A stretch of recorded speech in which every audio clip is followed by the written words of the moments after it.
So I don't know if I should leave him. So if you're new here, let me just get you caught up. 1 year ago, I went for my normal OBGYN appointment, but I just don't know if he just didn't know what he didn't know, or if he was gaslighting me. But when I specifically asked him about perimenopause and mentioned that I thought I was in perimenopause, he was like, "You're too young for that." And I'm like, okay, I'm too young for that, but I don't think so, because my Instagram had started recommending all of these different accounts that were talking about perimenopause because I had been Googling my symptoms, right? God, I love modern technology. We can just be our own detectives.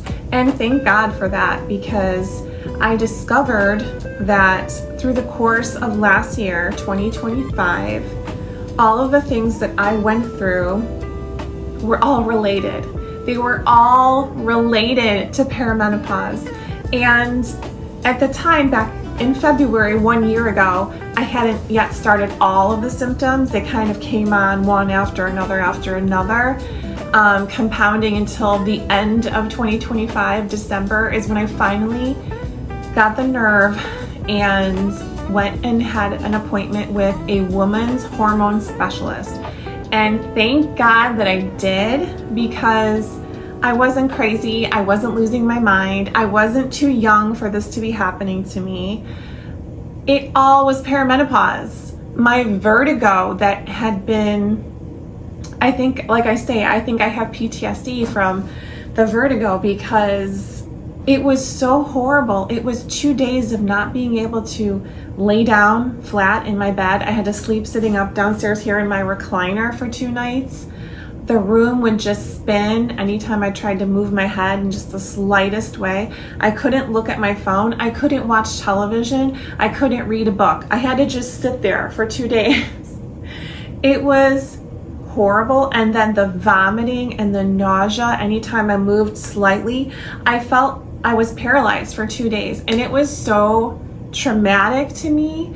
And to find out in hindsight that that was due to perimenopause, my estrogen levels dropping and it affecting my ears, it just really made me feel like all of my doctors, who were male, by the way, my gynecologist is a man, and my primary care physician who treated me for the vertigo is a man.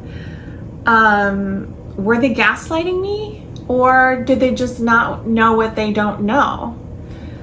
I mentioned in one of my previous videos that I'd picked up a copy of Dr. Mary Claire Haver's new book, The New Menopause. And in that book, she stated that as an OBGYN, she was not prepared. She was not instructed on how to help women with HRT because of the flawed studies and the black box warnings and all of those things that were just, really preventing women from getting the HRT, the hormone replacement therapy that a lot of them could have benefited from, including myself. But thank goodness for modern technology and modern medicine and Instagram and YouTube, because women are just not being gaslit anymore. They're not taking no for an answer. They're going out and getting their own answers and informing themselves. And I am just so proud of myself for doing that and for getting my answers and going and getting the help I needed, because it's just life-changing. I feel, just since December when I started my HRT, I feel so much better. And now I'm stuck in the conundrum of, do I break up with my OBGYN or do I give him one more chance? Part of me wants to give him another chance and just say, listen, I went to a women's hormone specialist and here's the care plan that we're doing now. And if he's okay with that and wants to get on board with that, then maybe I do give him another chance, because you don't know what you don't know. And there's so much more information now coming out for gynecology and women's health. So I don't know, or is it just like past the point of the trust is being broken now, and I really don't trust his opinion anymore. So I've been kind of going back and forth with that since December, and I think I've come to the conclusion that I'm going to give him one more chance. So my annual gynecological, can't even say it, my gynae appointment is coming up in February, which is just 1 week from now, actually. My birthday's in February, so my birthday's coming up. So exciting. And I'm going to give him one more chance. I'm going to make an appointment in February to see him. I'm going to show him my new care plan and just see what he has to say, And if he's not on board, that's when I will know. And it won't mean that I'll have to stop going to that practice, because there are several doctors in that practice. Some of them are women, so maybe I'll give one of the women a shot at this. But,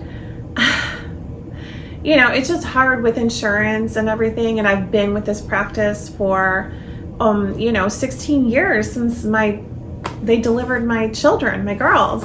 So it's hard to break up with a doctor, but after the trust has been broken, what else are you supposed to do, right? It's also hard when you have a provider that thinks one way and then a different provider that contradicts those opinions. I want everyone in my care team to be on board and on the same page, especially since I just went through something pretty extreme, I would say, health-wise. I had to have 2 weeks worth of iron infusions because my iron, which is supposed to be in the 100s and above, was a 7. So my ferritin was very, very low, hence the hair falling out and just all the other symptoms that I thought were related to my GLP-1 medication were actually low iron symptoms that I just ignored because I thought, oh, it's the GLP-1 medication. So I tried a few different supplements, but my iron's been low for a couple years now. I just didn't realize it's never been this drastically low before. So it was kind of like an emergency thing I had to go do. So for the past 2 weeks, I have been going every other day to get iron infusions at a cancer treatment center because that's where they do infusions and chemotherapy. And I had to have an IV in my arm. It's just been a lot. It's been a lot. And I'm glad that it's over with. I do already feel like I have a little bit more energy. I'm hopeful that my gynecologist will be on board and just be like, okay, let's do this. That way I don't have to change care providers. And yeah, I'm about to turn 48. And I'm just kind of excited to see, I know in my heart, 2026 is just going to be such a better year for me health-wise than 2025 was. So I'm excited about that. I'm really looking forward to this new year. And 2026 is going to be the year of health for me. So let me know in the comments below if 2026 is also a year of health for you, what you're doing to focus on getting yourself healthier. If that includes HRT, just let me know, reach out. I'd love to hear from you guys. Well, thanks for listening, and I'll see you guys in the next one. Bye.